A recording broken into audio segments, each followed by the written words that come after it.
All right. Hey there, everybody. Jonathan, Teresa Keel. How's it going?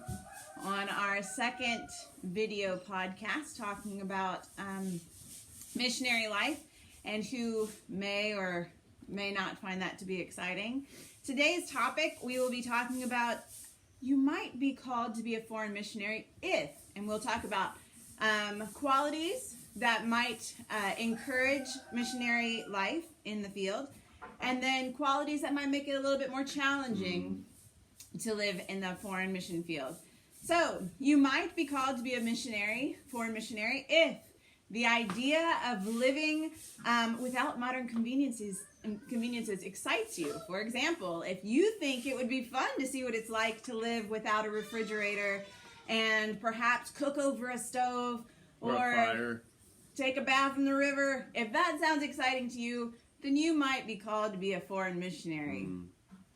Also, if learning a new language sounds like something that would be pretty neat to do, something that would be exciting, something that you've always wanted to do, perhaps being a foreign missionary is something that God could be calling you to do. If experiencing a new culture is something that also excites you, that you feel like would add to your life, your development, if you think that would be fun, then foreign missions might be something that would be easy for you to adjust to. and not just encountering a culture, but becoming a part of that culture. And that's where being in missions for some time, instead of say 6 months or a month or even a year, you encounter a culture in a different way when you're just a visitor than when you become a part of the community. And I think that's something we've experienced over the years.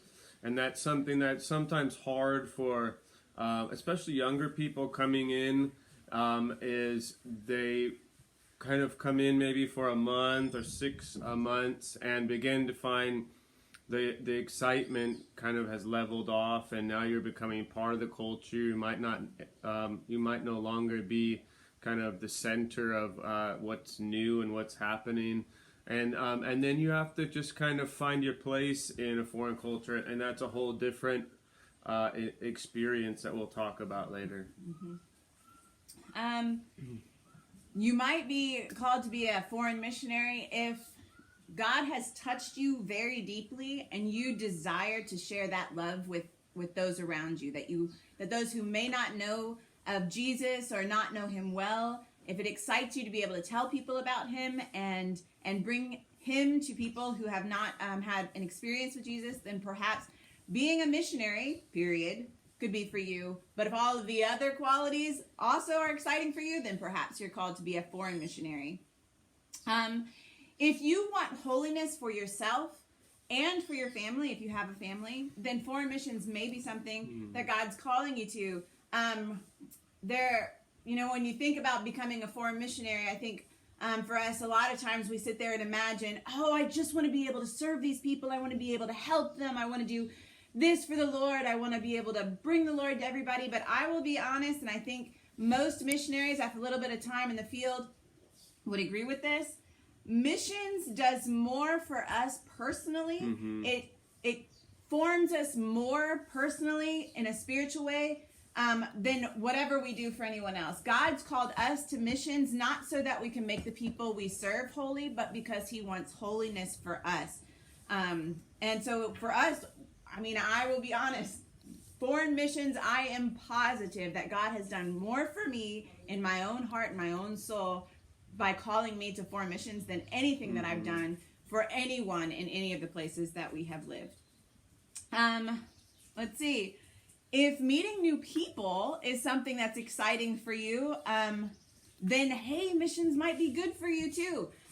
We have to deal with people all the time, every single day. They come to our doors at all hours. And that... It might be one of the hardest things for a lot of new missionaries and even experienced is just the reality that you have more than most people that you're around, and oftentimes people will come to you at all hours and ask you for things that you may not want to give them, or you might have time that you don't want to give them because you're spending it with your family or with your friends, and someone just shows up and crashes your party and wants you to drive them, to another village because there's an emergency, or they are looking for food, or they are, and it when that happens over and over again, it can become very taxing, and yet it happened to our Lord over and over again, and but it is a challenging aspect of mission life, just to be completely honest.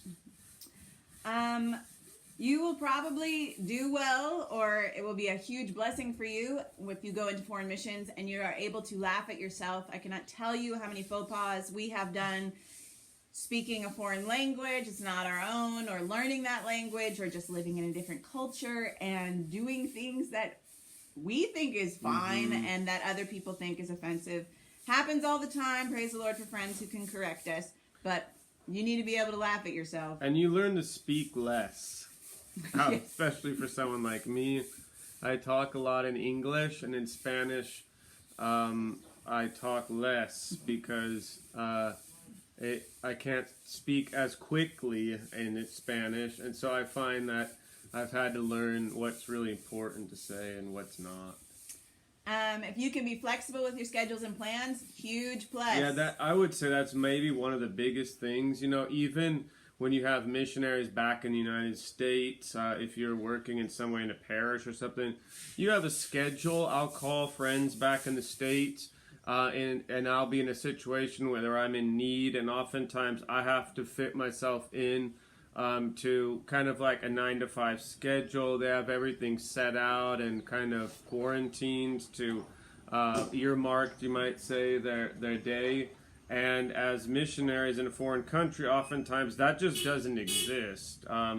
That's not a reality that we know There's of. somebody at our door. I'm going to go and see what they need. And so that can be really challenging, I think, for a lot of people, is to be able to, you might have planned out for your day that you're going to a certain village, or that you're going to a certain ministry, and then in just a moment everything changes.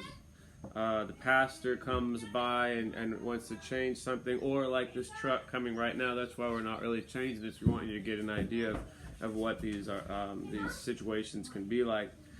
Another thing I think that's really important is if you can be a good leader and a good follower. A lot of people, I've met missionaries, some who are terrible leaders. They're great followers, and in fact, if you don't tell them to do something, they can pass weeks without even leaving the house. And then other people, it seems like they arrive in missions and they want to lead, and it's very hard to help them come to terms with a reality that they're really not accustomed to. But I think for some people, getting uncomfortable in a foreign country can lead them to react in such a way that they feel like they've lost control, and so they're trying to grab it back, and it's hard to lead a person like that. Thinking out of the box is really important, also as a missionary. And I think, one of the things that, like, if you're a new Christian, a new Catholic, it might be difficult to come into missions because there's not a lot of community here. Oftentimes we have had missionaries who come out into missions and they don't experience community, and they're looking for community, and before long they're back in a new community back in the United States. So perseverance and being willing to ride out the drought of community that you often experience. If you haven't lived away from your home or away from your family very much, that also can be a very challenging experience as a missionary, because you're on your own, basically. You're coming out and you're living your life on your own, at least in our experience. And for a lot of people, they get really homesick, and they need to call their family, and they haven't really let go of that. And oftentimes when they're praying, even if you're in your prayer life, all you're doing is praying for people that you know through Facebook or back home. Your heart is still back at home. It hasn't even arrived yet to your mission post. I think that's very challenging for people. And when you can get to the point where the people that inhabit your prayer life and inhabit your intentions are the people you live around, that's a very important change. Teresa's back. We're just going to keep going, and this happens. People interrupt and they want things, and I don't even know what that was, but we're going to keep going. We're almost done here. Where are you at? Right here. All right, if you might have a hard time in missions if you struggle with anxiety of any kind. If the idea of bugs or reptiles or critters kind of freaks you out, that might be a challenge for you. I admit everywhere that we've lived, we have encountered anything that you can think of. I think 2 nights ago, there's a tarantula walking through the house. Yeah, so we've seen tarantulas, rats in the house, snakes in the house, you name it, with bats. I mean, really. Possums live upstairs sometimes. So we've seen it all. And if that seems like it might be too much for you, then maybe it is too much for you. Although if you go to a first world country, perhaps you won't have that problem. I don't know. We've only ever lived in the poorer regions of Latin America. Rural. If being too hot or too cold or slightly uncomfortable in any way sounds like something that you won't be able to handle, then perhaps foreign missions is not good for you. This may be one of the most important things to be honest with yourself about. A lot of people come out to the jungle or to the desert or just to a rural area. They get uncomfortable pretty quickly and they're ready to go home. Mm-hmm. So just something to be honest about. I would say a large part of the people who have come out here, the bugs, the heat, the boredom, these type of things that make you uncomfortable, people really struggle with that.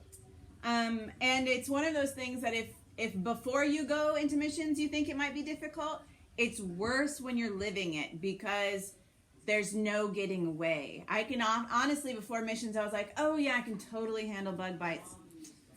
They were really bothersome when we first got here in the middle of the jungle.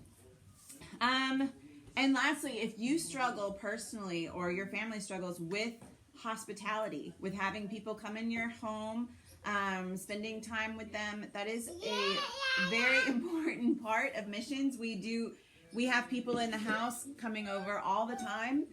It's a way that, I mean, in our cultures that we have lived in, that is the society. Everybody comes and visits. They don't call beforehand. Most of the time you don't even have a signal. So they just stop by and they expect to sit down with you, no matter what you're doing, and chat. And you serve them something to drink and something to eat.